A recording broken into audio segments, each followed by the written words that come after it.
Hey guys, what is up? It is SSD Middleman here with GuidesForUsAll, and today we're going to be checking out all the twin blades you can find in Dark Souls 2. So let's get started.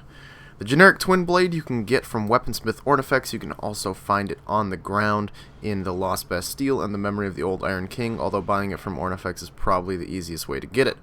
Now this is just your generic twin blade at plus 10. It's going to be giving you 150 base damage and a C scaling in both strength and dexterity. Decent damage, not the best of course since it is just the generic one with nothing really that special about it. But some general things about the twin blades. They are very unique in the fact that they do not just swing one at a time. They will do unique combos that'll hit the enemy 6 or 7 times every time you start doing it, making them very effective for staggering enemies and getting a bunch of hits on them. This also makes them very good with poison or bleed buildup on them. Since they hit them so many times, the buildup goes up very fast. Now, moving on to the stone twin blade, you can get this one here by killing the stone soldiers that you can find right before the Looking Glass Knight boss. It is a rare drop, but make sure that they come to life, like their eyes turn red before you kill them, or else they will not drop this weapon. There's no chance for them to drop anything if you kill them before they actually come to life. So anyways, this guy here is a bit stronger than the other one. At plus 10, it's going to be doing 180 base damage with an A scaling in strength and a D scaling in dexterity. So this is your generic your generic strength twin blade. It's got one of the highest ratings of the twin blades at 40 dex and strength. You get about 300 damage. It's pretty nice, and I don't really know what much to say about this one. I didn't like this twin blade very much. Out of all of them, this is probably my least favorite.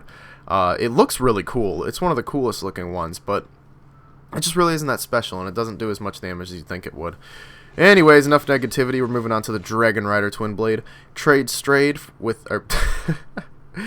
Dragon Rider soul to Straight of Olaphis, and you will get this weapon. It is interesting. At plus 5, you upgrade it with Petrified Dragon Bones, by the way. At plus 5, it'll be doing 185 base damage with 110 magic damage with a D scaling in strength, a C scaling in dexterity, and a C scaling in intelligence. A very interesting weapon here. If all of your stats are pretty high and you've got your intelligence high, it does some pretty decent damage also with poison and the scaling and intelligence. It can prove pretty useful for poison / intelligence build for this weapon. And since it is a twin blade, like I said, it's very easy to poise break somebody and stun lock them with the combo.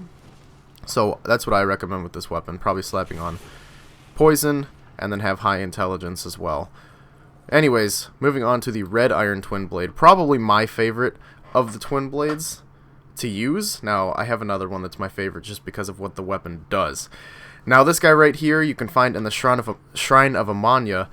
Going through after the third bonfire in the area, there will be a little open area that kind of looks like a circular ritual pit of sorts.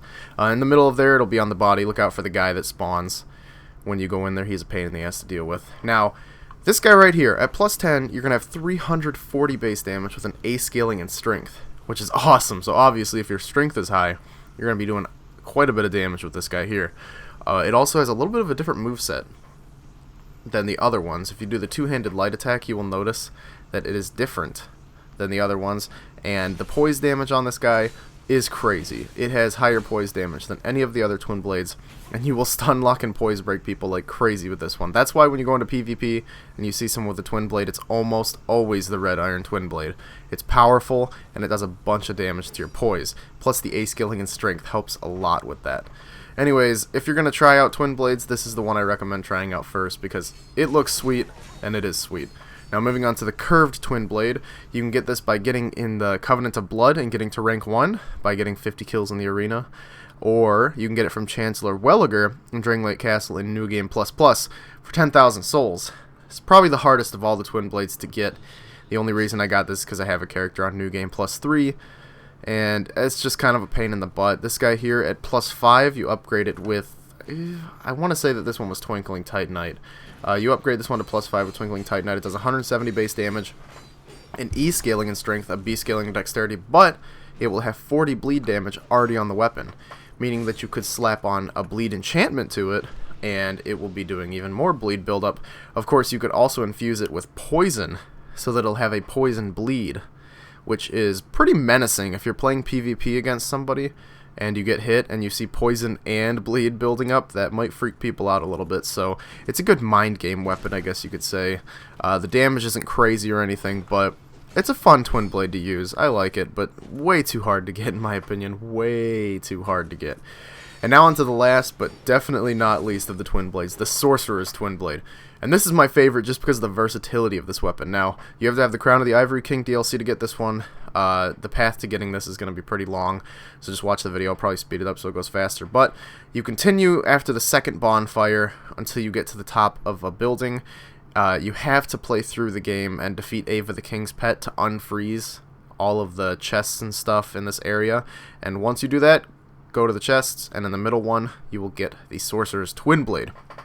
Now, you upgrade this with regular Titanite, which I wasn't expecting, to be honest. I figured it would be Twinkling Titanite. But no, it's just regular Titanite. At plus 10, this will be doing no base damage, but it will be doing 100 magical damage and 100 dark damage with an E-scaling in strength and dexterity.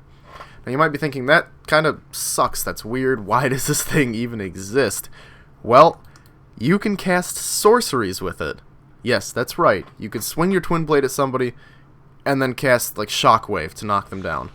This is a crazy weapon with the versatility it brings to the table.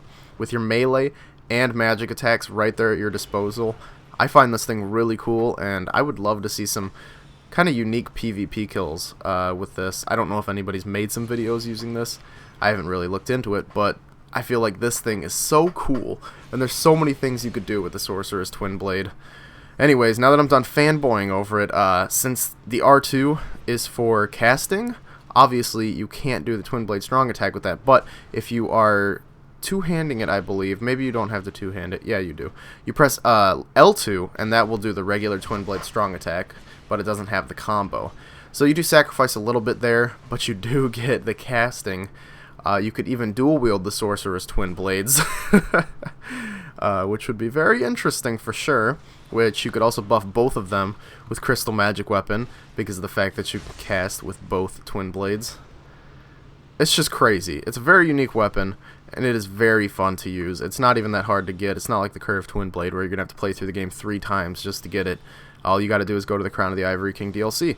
Anyways, that's my review on all the Twin Blades in the game, guys. I hope this video helped you out or you enjoyed, and if you did, please leave a like, rating down below, and subscribe to see some more videos in the future. Also, if anybody knows of a video with awesome Sorcerer's Twin Blade action in it, let me know in a comment down below. I'll see you guys next time. Goodbye.